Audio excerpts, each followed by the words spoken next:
basically what it goes through, and I want to play these clips, is it goes through sustainability, it goes through some of the Agenda 21 stuff, but the biggest thing that stands out that's really undeniable, because what happens is they'll say, well, you misinterpreted this. This is not what we really meant.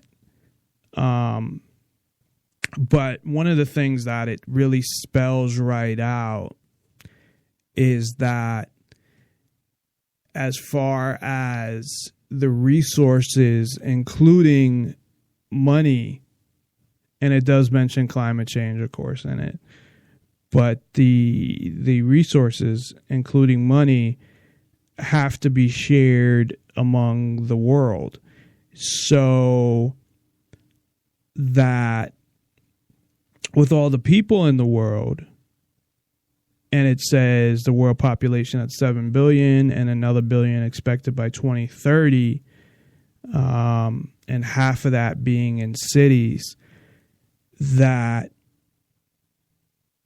all this money and resources and things like that need to be shared among the rest of the world. So,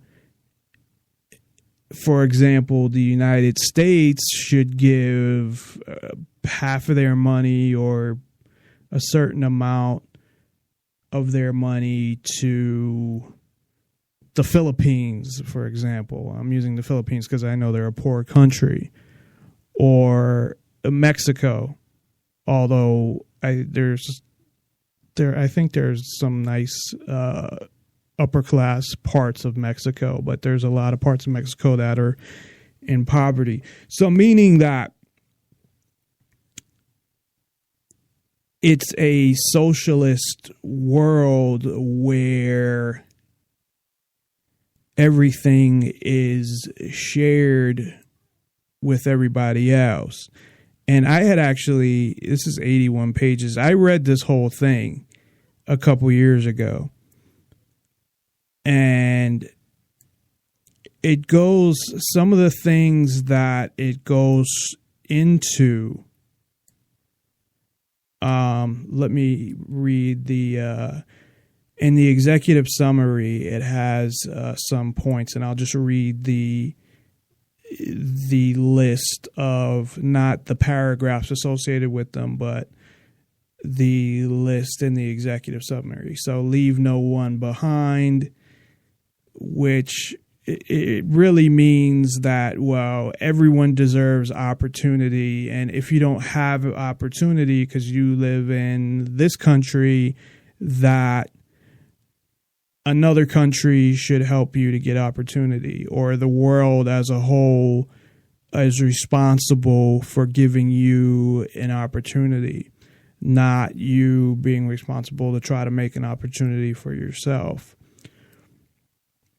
Now, I just lost my place here.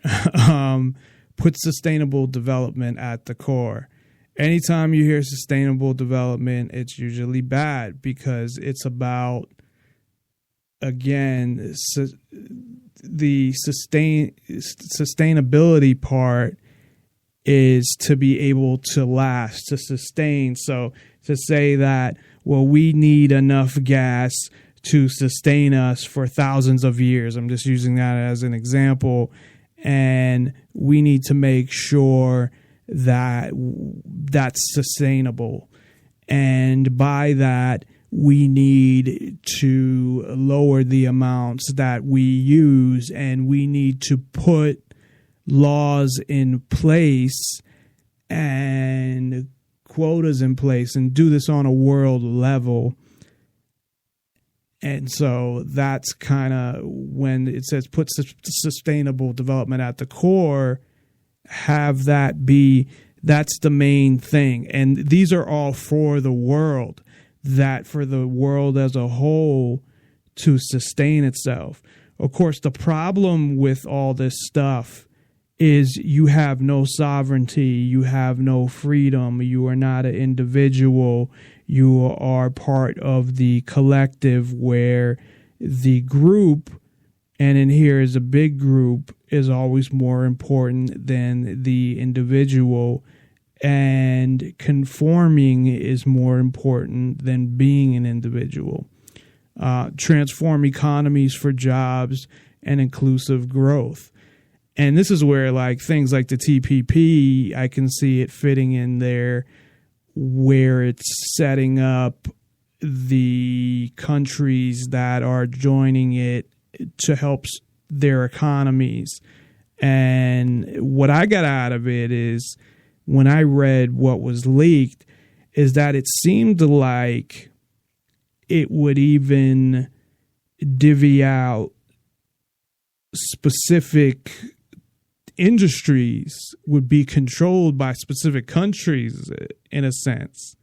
Now, I'm not hearing any of that now, and I haven't went back and read the TPP, but to make sure that, okay, well, your country, its main export or imports are going to be this, and this is where, you know, the field that your country will focus on, that almost what they're trying to do in schools with Common Core, where you have all these countries and everybody is kind of be responsible for certain things. You know, maybe it will overlap, of course, but, you know, having certain countries responsible for certain things. That's what I got out of the TPP, kind of, when I've had first read it. One of the things I got out of it.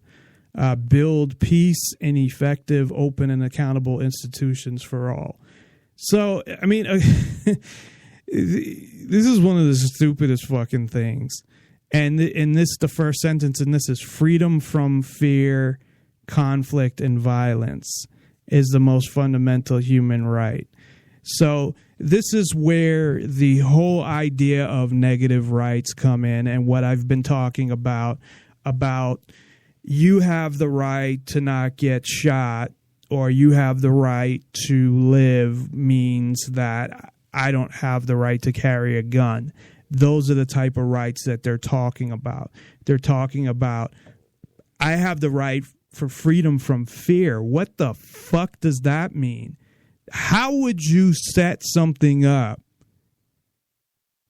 and say that, hey, everybody in the world, and remember, this is a world document that is applicable to the world. And don't get me wrong, and I've talked about this before, I've even been sympathetic to the fact that people in the United States look at the rest of the world as like, who gives a fuck what happens to people in other countries, if they get killed or not. And I think that's fucked up. But at the same time, I think people have to also put in the work to build up themselves and their communities and their lives. Obviously, it's easier to say being born in the United States. It definitely is, than being born in fucking Africa somewhere. So no doubt. That is definitely something that is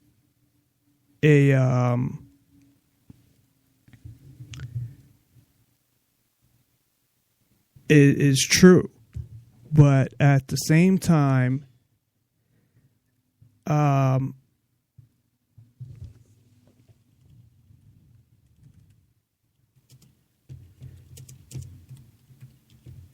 had to type something back to somebody.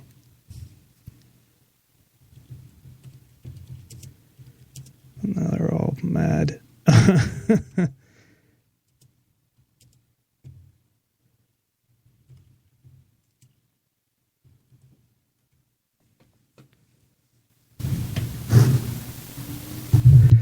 Anyway, so sorry about that.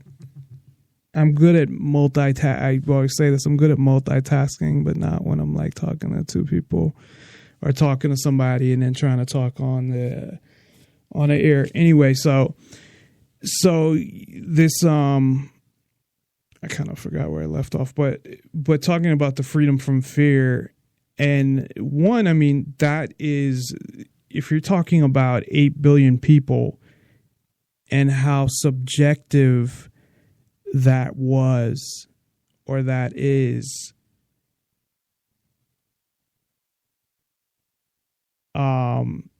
what freedom from fear, the way they're trying to put it is that's their way to get rid of weapons and guns and things like that. And they'll use these negative rights.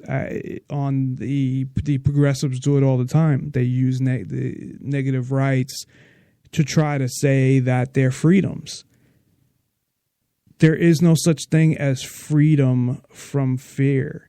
That's an internal thing within yourself. Whether you are afraid of something or not, that's a personal issue. That is not a government pass a law, figure out what people are afraid of type thing and try to pass some law to, basically push an agenda is what it's about. So I'll read this whole paragraph because this is just really fucked up. So it says, build peace and effective, open, and accountable institutions for all. Freedom from fear, conflict, and violence is the most fundamental human right and the essential foundation for building peace and prosperous societies. At the same time, people the world over expect their governments to be honest, accountable, and responsive to their needs. We are calling for a fundamental shift to recognize peace and good governance as core elements of well-being, not optional extras.